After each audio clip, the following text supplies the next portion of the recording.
Pour terminer ce chapitre, nous allons parler des équations carrées. Ce sont des équations dans lesquelles l'inconnu x apparaît sous la forme de son carré exclusivement, ou des équations pour lesquelles on peut se rapporter à ce type de manipulation, c'est-à-dire du type x carré égale quelque chose.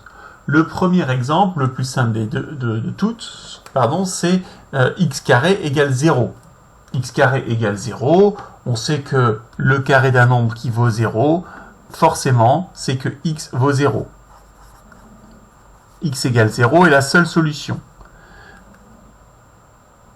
Le deuxième exemple, c'est là que nous allons utiliser nos équations produits nuls, c'est par exemple si je prends x carré égale 9.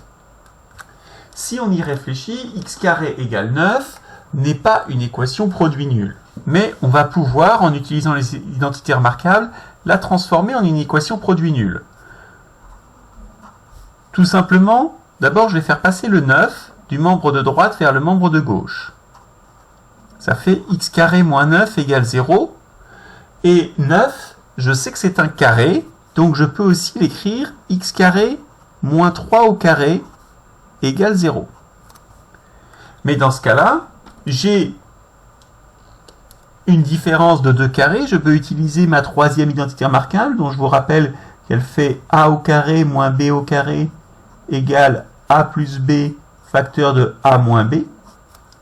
Donc, si on transforme cette équation en utilisant la troisième identité remarquable, ça fait a plus b, c'est-à-dire x plus 3 et x moins 3 égale 0.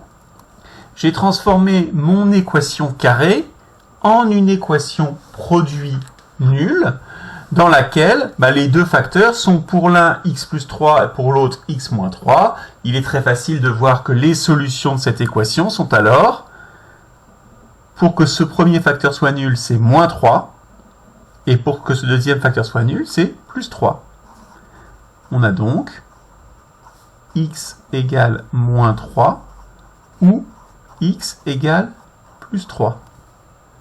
Ce que l'on remarque, c'est que ces valeurs-là de x sont en fait liées au membre de droite qui était ici.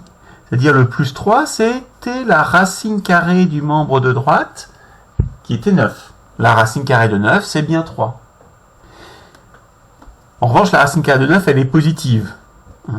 Donc pour parler de x égale moins 3, si on veut utiliser la racine carrée de 9, on est obligé de l'écrire comme moins racine carrée de 9.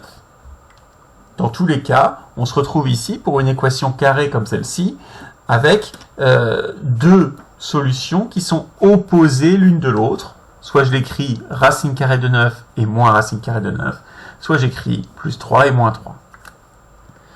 Un troisième exemple, imaginons qu'on donne x carré égale moins 16. Alors 16 est un carré, c'est le carré de 4, mais en revanche, moins 16 est un nombre négatif. Et on sait qu'un carré, lui, est toujours positif. Du coup, cette équation-là, n'a pas de solution. Elle est impossible.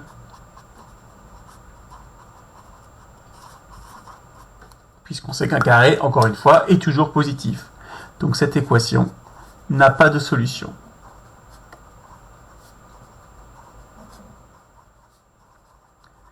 Si on y réfléchit, ces trois équations, qui sont des équations carrées, ont soit zéro solution, dans le cas où le membre de droite est négatif, soit une seule solution dans le cas où le membre de droite est nul, soit deux solutions qui sont opposées dans le cas où le membre de droite est positif.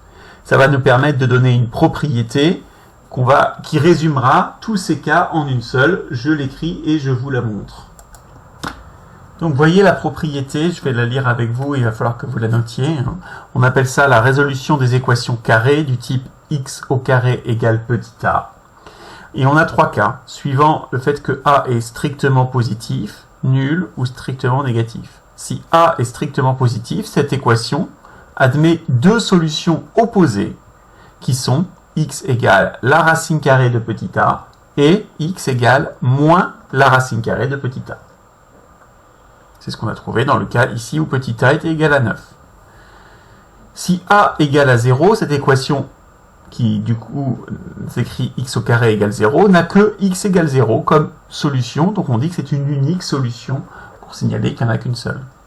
Et enfin, si petit a est négatif, comme on l'a vu dans le troisième cas, il n'y a aucune solution. Cette équation n'admet pas de solution. Donc, prenez le temps d'écrire ça dans votre cahier et continuez la vidéo où on va l'appliquer à quelques exemples. Alors prenons justement un exemple un petit peu plus compliqué dans lequel on vous demande de résoudre l'équation 4x carré égale 25. 4x carré égale 25, c'est pas exactement de la forme x carré égale quelque chose.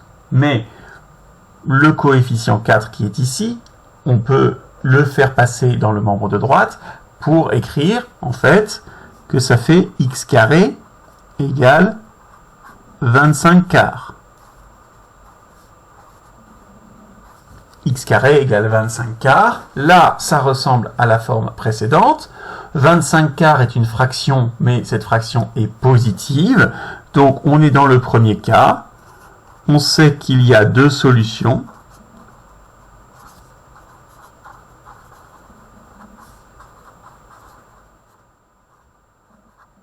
Qui sont x égale la racine carrée de 25 quarts. Attention, quand vous écrivez la racine carrée, il faut l'écrire en entier dedans.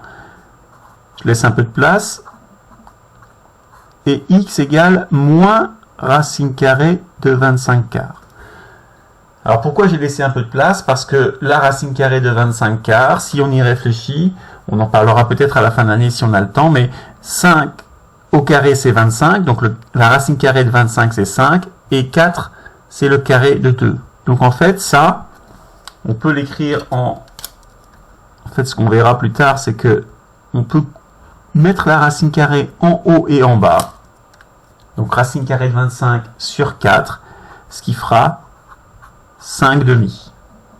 Et du coup, moins racine carrée de 25 quarts, ça fera moins 5 demi. Voilà pour cet exemple où on avait un coefficient supplémentaire. Dernier exemple avant de passer aux exercices.